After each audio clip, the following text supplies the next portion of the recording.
Well, good afternoon, everyone. And once again, welcome to another live. And this is an afternoon session, always a little bit different. Different for me, and I'm sure different from you. And I'll wait for a few moments. People said they were going to watch in the afternoon. We were kind of surprised last week, and we did it. Fernanda and Nick, how are you? John and Amelia, Sherry. Hold on, there was somebody. Annette, how are you? Rosa, Molly, Ann. Let me hear from a few people out on the West Coast. They'd be happy that we're having some afternoon sessions. Another Nick and Pam. Pam, good to have you on with us. Lucrezia and Susanna and Laura and Meredith and Joy and William, Jeanette. Good to have you guys on with you. Sure appreciate it. Joan and Wendy, Colleen. Okay. And like I usually do, I'll go on afterwards. Jeanette, bonjour. Yalao. Good afternoon to you, Catherine.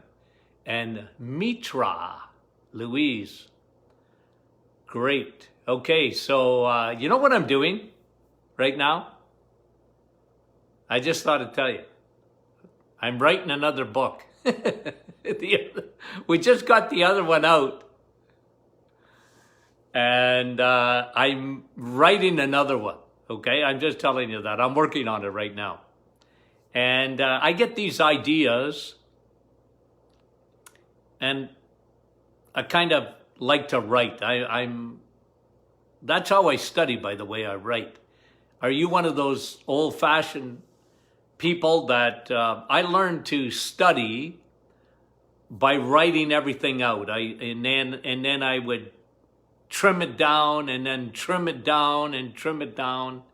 And that's how I studied and get bullet points and this kind of thing. And I sort of like writing. Well, I'm writing another book, and in my mind anyways, I might change my mind, but I think, you know, it's going to be, I think I'm going to call it Coffee Time with Dr. Martin. So a little bit of giving, you know, tips and, you know, some of the things that I always talk about in terms of health, but also talking about your soul and blending them together in sort of a devotional. My goal is to write 365 of them. So for every day of the year, okay? That's my goal. Will it change? It's possible. I could change my mind. But right now I'm writing, and I wrote one this morning that I want to just share with you. And it's on anxiety, okay? So let me just read to you. I didn't completely finish it, but here's where I was coming from, okay? It says, a peaceful heart leads to a healthy body. A peaceful heart leads to a healthy body. That's actually in the Bible, in Proverbs 14 and verse 30. A peaceful heart leads to a healthy body. Now, you and I know that there's a huge connection between being anxious, worrying, upset, and what that does to a person physically. I remember, you know, back in the 70s in school, and even in the 80s, you know, like they'd sort of mock stress. I mean, we didn't really talk about, come on, of course people were stressed. But we didn't talk about it too much, and it certainly wasn't a huge part of medicine.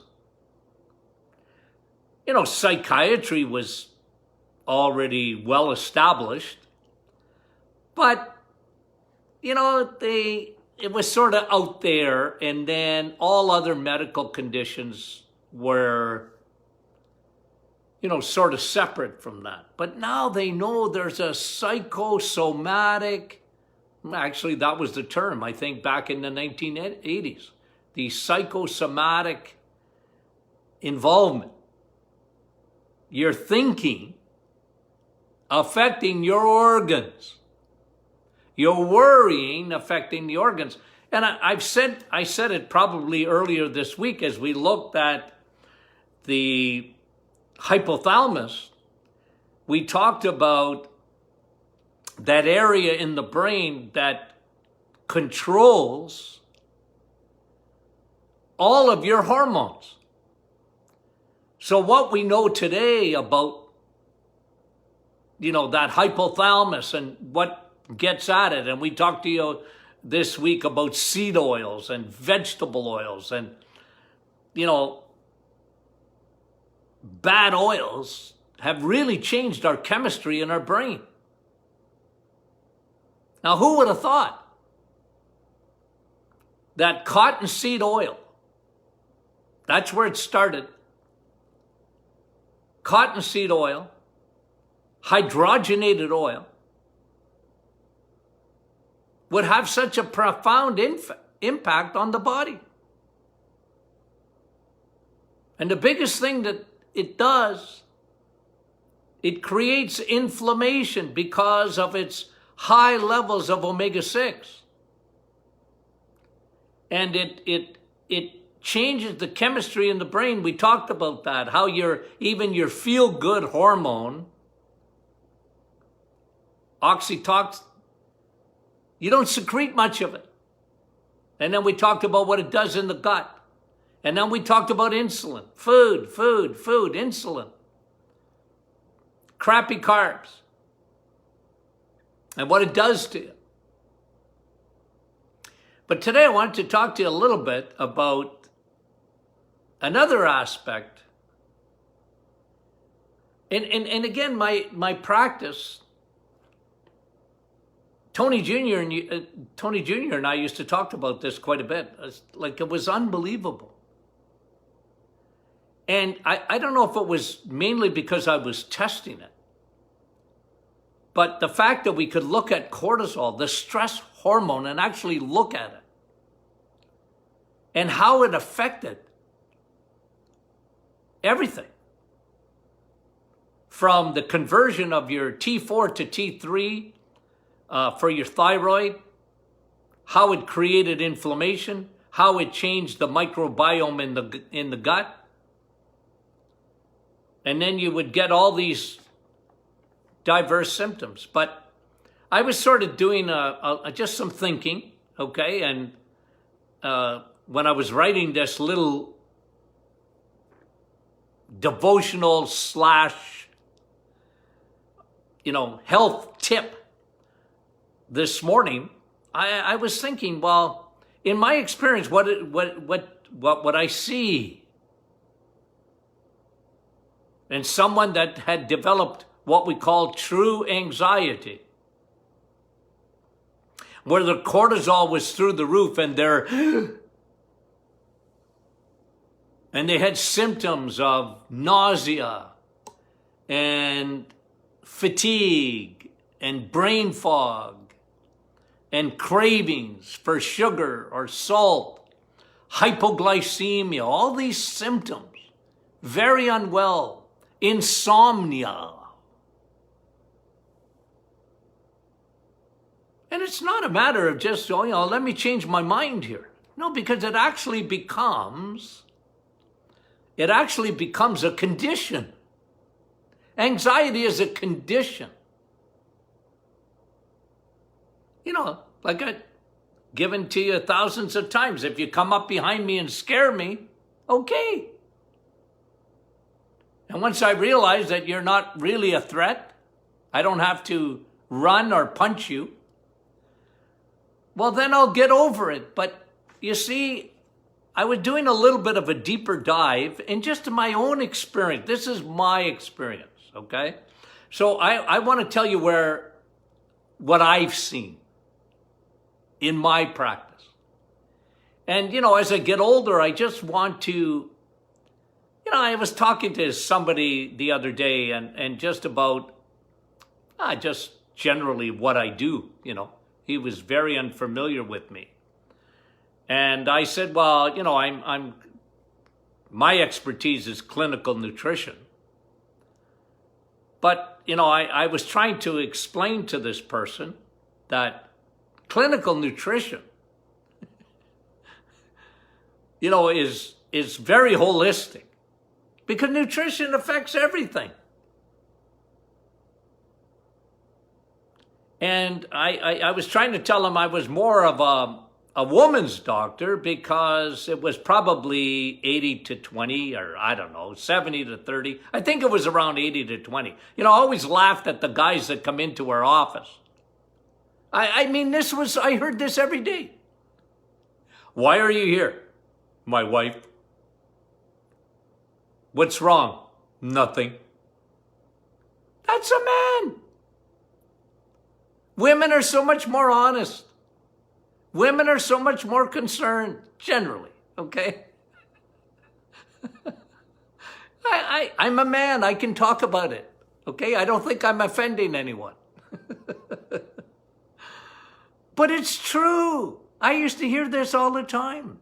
And so even anxiety, and men, believe me, when men suffer from true anxiety, where their cortisol is through the roof, the problem with men is it usually attacks their heart.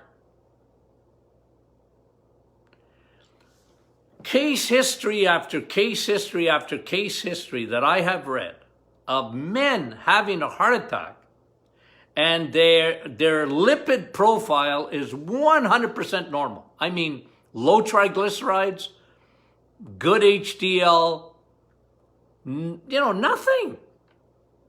Even their blood pressure was good. And then they have a heart attack. Well, you see, stress, anxiety can affect every organ in your body. Women, where you get affected more is in what I was mentioning in the last few days, and that is the hypothalamus. It's your hormones, ladies. Men, we don't get so much of the hormones. Like I laughed with a patient a long time ago, but they were telling me, well, men get, andropause. I said, no, we don't. If a man ever got andropause, he'd go out and shoot himself. We're big babies. If we ever had a hot flash in the middle of the night, a man wouldn't know what to do with that. Okay. But I want to talk to you, okay, and this we're just going to bring in a little bit of stuff. Like I said, okay, let me read the verse to you again. A peaceful heart leads to a healthy body. And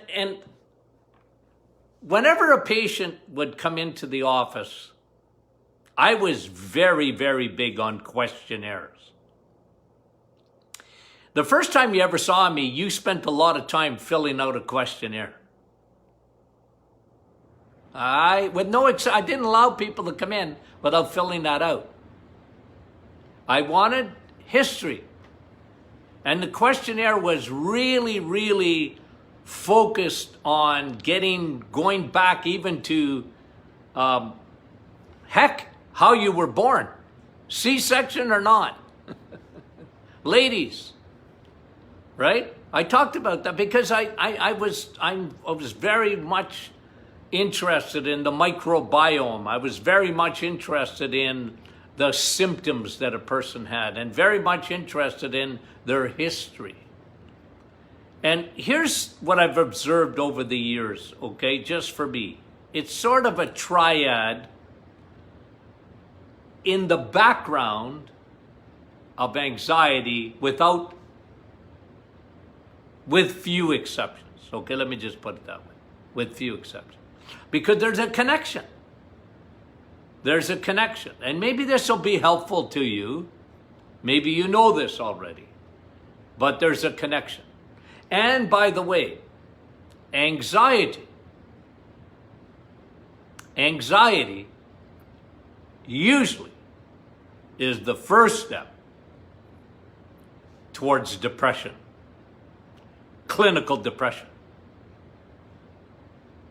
Anxiety is the first step towards clinical depression. And a lot of people say anxiety and depression are just, a coin, both sides. One is depression, the other is anxiety. They both have the same origins, okay? So I'm aiming, ladies, more at you today, but I mean, there are obviously some exceptions, and men can go through this too. But their anxiety, usually, when they have anxiety, they won't necessarily get panic attacks. They can, but they don't always get them. It's more women affecting their hormones. And then we talked about all those symptoms, possible symptoms. And then we looked at all the deficiencies. Yesterday we looked at deficiencies, things that generally I saw they were deficient in. And maybe I'll review that a little wee bit just for a second. But I just wrote down 3 things, and I just did a little devotional on it, okay?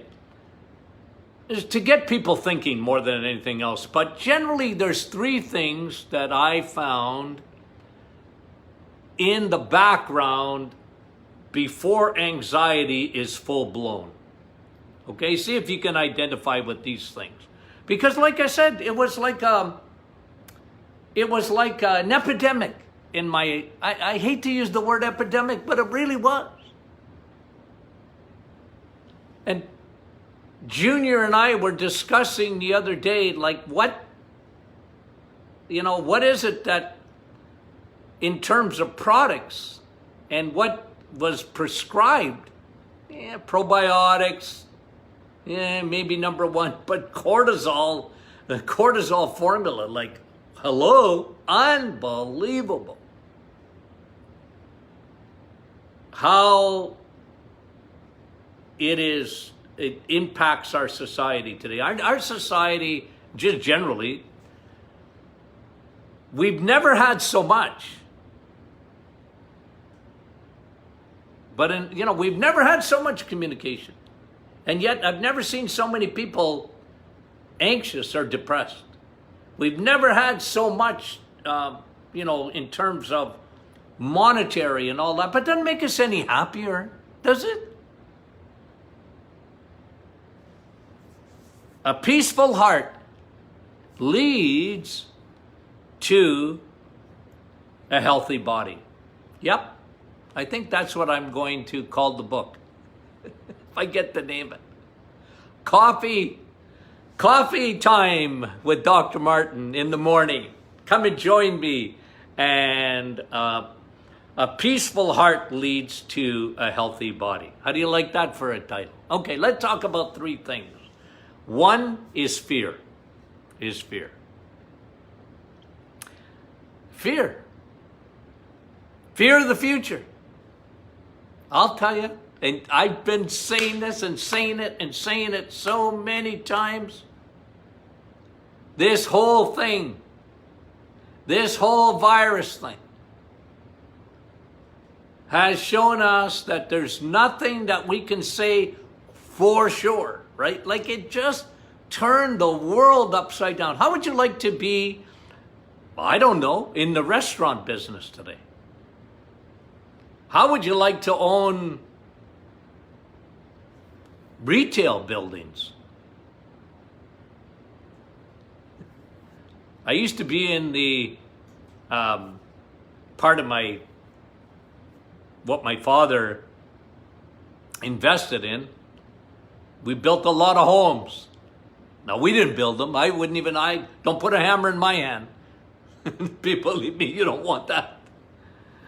But we built a lot of homes, and we built malls and a company that my dad and I were involved in, and I wouldn't want to be in the retail business. I wouldn't want to be in the restaurant business. I used to be in the restaurant business. I owned 2 restaurants in my lifetime. I kind of laugh and tell people, did you ever read my book, Why Not to Get Into the Restaurant Business? I never really published it, but my brother-in-law and I, we laugh about that. We tell people, why do you want to get into the restaurant business? Anyway. But fear, guys, fear. Number 1, fear. Fear. Fear of the future. The unknown. The unknown. Fear. And, finances, family, worried. You're looking forward and you're worried, you're fearful. Not easy. And a lot of times I've seen it happen thousands of times. You'd ask, I fell asleep, doc, but I couldn't stay asleep. All of a sudden my brain's working. A lot of times in there, it's the fear factor. Wasn't that a TV show at one time? The Fear Factor. So one at the top of the pyramid is fear. The other one, going backwards, see? Fear is looking forward, scared of what's going to happen tomorrow. What's going to happen tomorrow? What's going to happen down the road? Do I have enough money? Where am I going to live? I was kind of chuckling with my daughter yesterday. We were, and I said, look, if I ever get like that, you have permission to put me away, okay? And we were just joking, but, and a lot of people, they're worried, like, if you're older, and where am I gonna go? And what if I lose my memory? And, those are a lot of things. Fearful. Secondly, the past. See, a lot of people, they have trouble going this way. They're looking forward, and it's fearful. But a lot of people live their lives, and I've seen it happen, in the rearview mirror. They're going backwards. They're looking at their past. And their past. And it could be unresolved conflicts, right? Family dynamics. Unforgiveness. Really think about it. And a lot of people that metabolically, that plays. You see, because cortisol, that hormone it's a fear hormone, for sure. But it's a stress hormone. And sometimes you're stressed. A lot of people are stressed because they're going backwards in their life. They're looking in the rearview mirror. What do they see? You know what? My dad was a jerk. And, my ex was a jerk. And, and look, hey, all of it is real. And nobody's, for 1 second, wants to minimize any of that. But I'm just telling you what it does to your health. People don't realize that a lot of times unresolved issues will really lead to a broken body. I used to do, again, like I said, I'm a survey guy. And when I did my thesis on chronic fatigue syndrome, you're looking at a long time ago. One of the things in the history was 90-something% had a long history of antibiotics. So that was one thing. And that we understood that what that does, and it destroys the microbiome, and they get leaky gut, and it's almost like an autoimmune disease develops.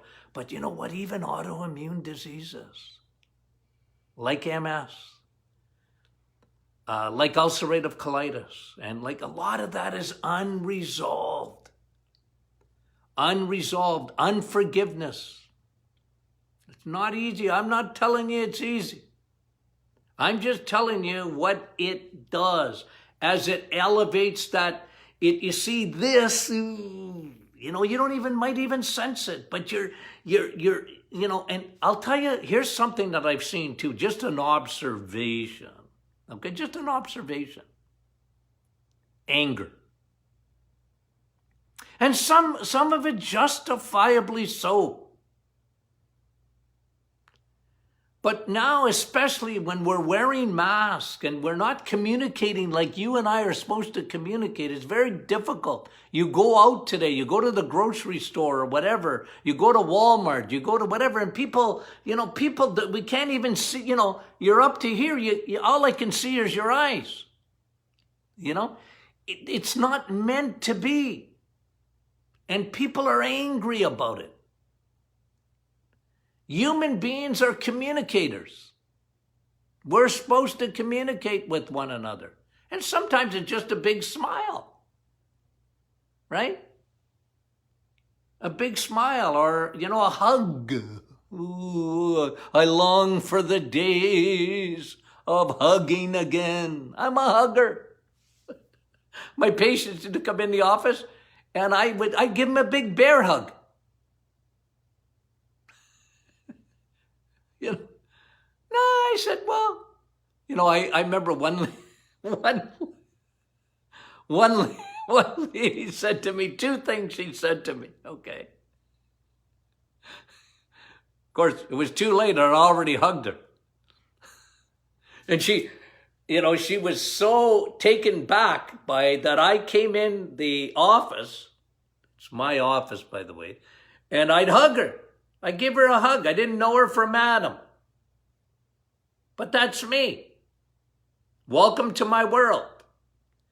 She said two things I didn't appreciate. She actually wrote me an email. The fact that you hugged me and the fact that you talk too loud. I said, well, I got a built-in microphone in my throat. I'm not kidding you. But we're meant to communicate. And you know what I'm finding? This is, and I think I'm right. People are angry.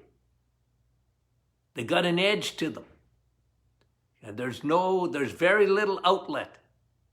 There's very little outlet for that frustration.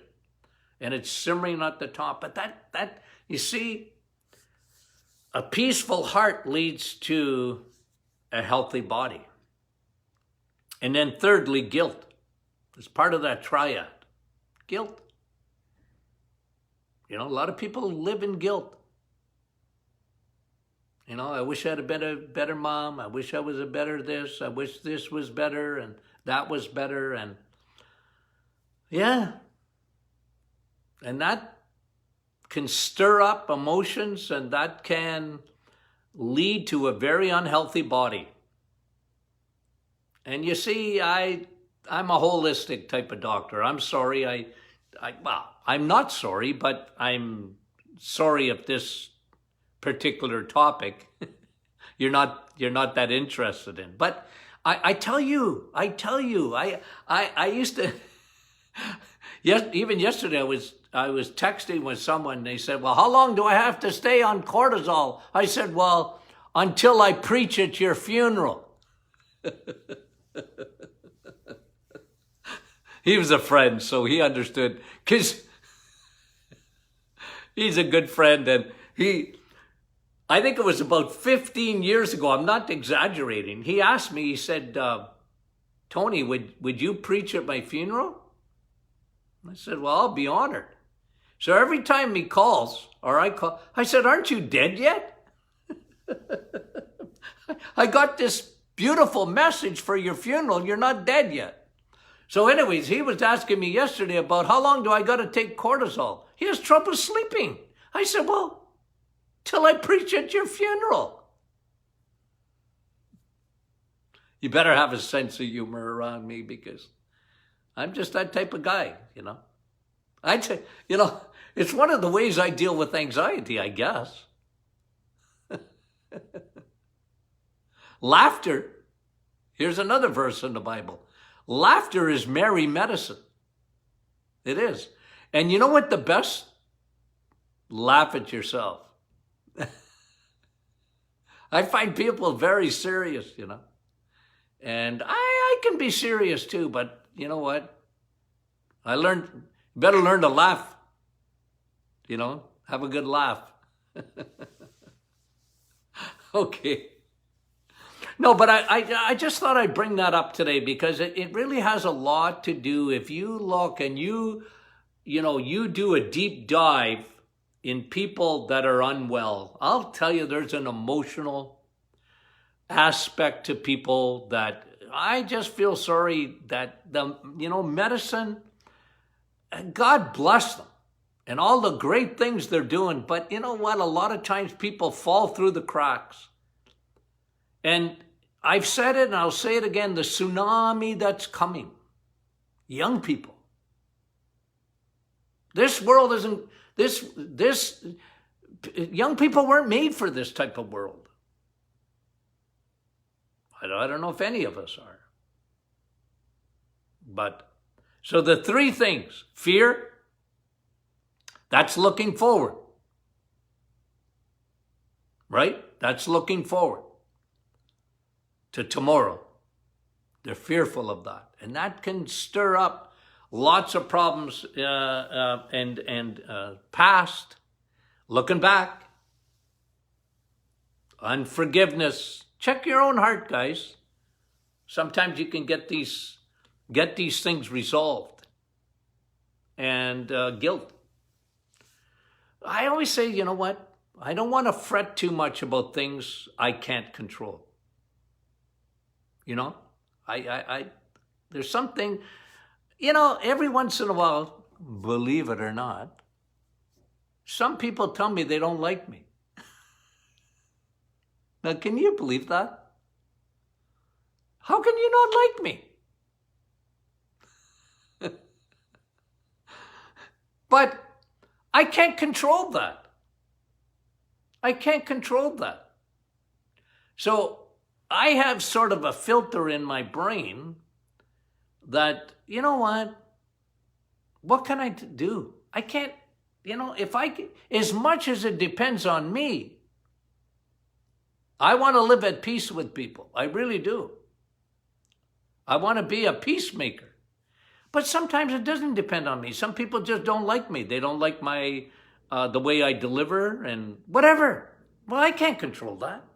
I'm not going to get too uptight about it.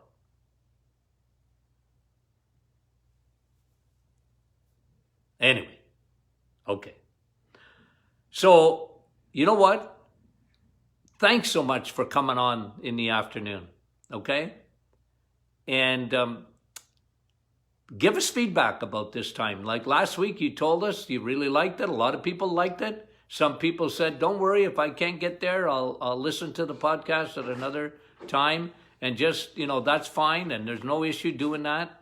And we're very, very thankful for you coming on. And, tomorrow, by the way, not too late. You want to send in your questions for question and answer Friday? Do that, okay? We're happy to have you. And I'll try and answer as many questions as I can. Okay? Talk to you soon, guys. Love you guys.